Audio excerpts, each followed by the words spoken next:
Anong regalo mo kay Baby Jesus? Mapagpalang unang linggo sa taong ito, kapanalig. Ipinagdiriwang natin ang dakilang kapistahan ng pagpapakita ng Panginoon o Epiphany o Three Kings. Ito po si Sister Rose Agtarap ng Daughters of St. Paul para sa mabuting balita. Bilang paghahanda sa pagsimba natin at pagtanggap sa Panginoon sa komunyon, pagnilayan natin ang Ebanghelyo ayon kay San Mateo.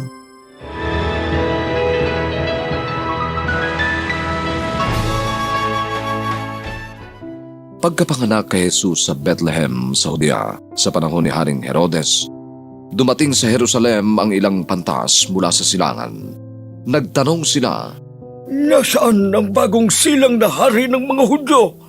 Nakita namin ang pagsikat ng kanyang tala sa silangan at naparito kami para sambahin siya."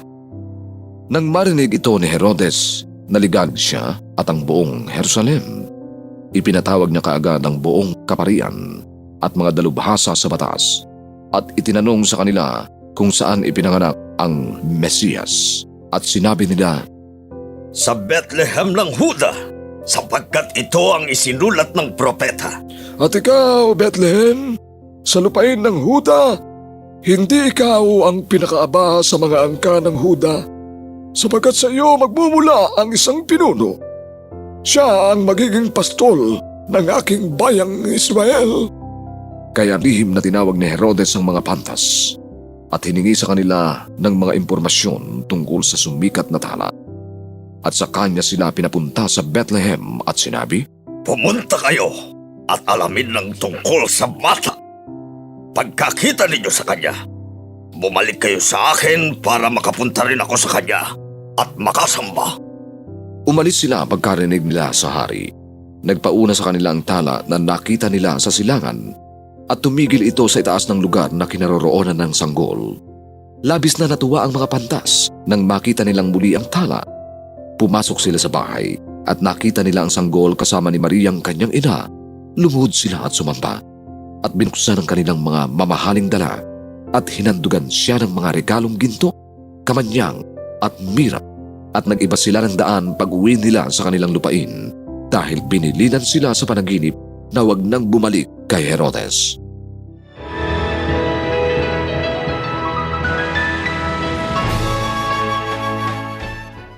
Pamilyar tayo sa sabsaban ng Belen at kung sino-sino at ano ang makikita doon. Kasama ng bagong silang na sanggol na si Jesus ang kanyang mga magulang na sina Jose at Maria, gayon din ang mga pastol kasama ang kanilang mga tupa. Sila ang mga unang bisita ng bagong silang na sanggol. Natunto ng mga pastol ang Belen sa paggabay sa kanila ng mga anghel. Di kalaunan dumating ang ikalawang pangkat ng mga bisita sa katauhan ng mga astronomo o mga pantas.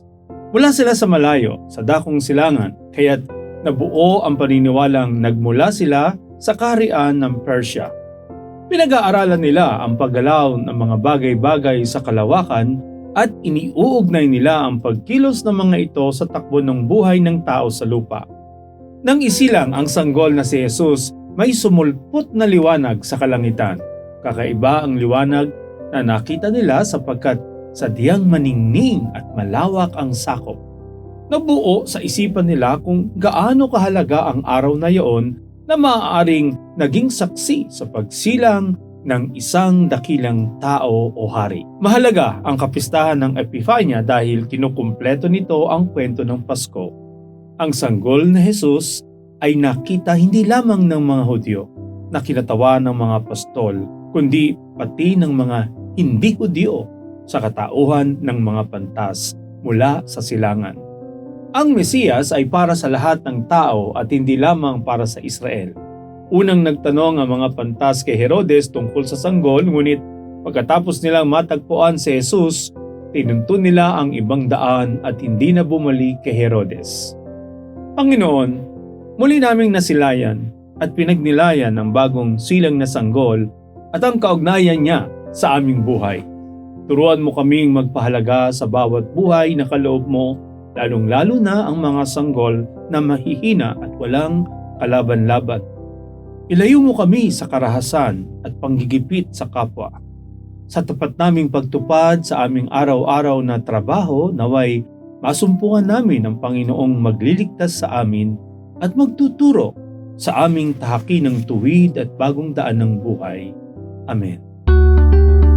Mga kapanalig, maraming salamat po sa inyong suporta sa aming misyon, lalo na sa mga donors at sponsors ng Mabuting Balita.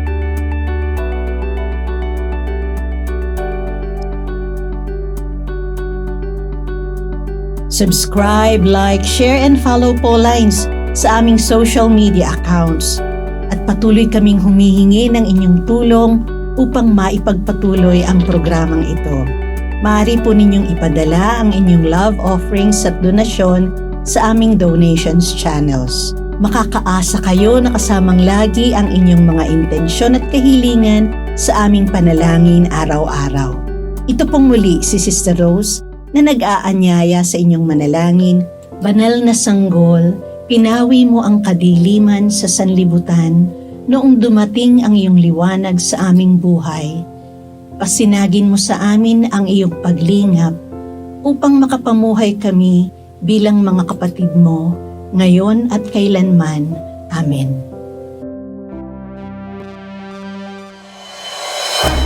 We are here to provide a new way of communicating and proclaiming the gospel.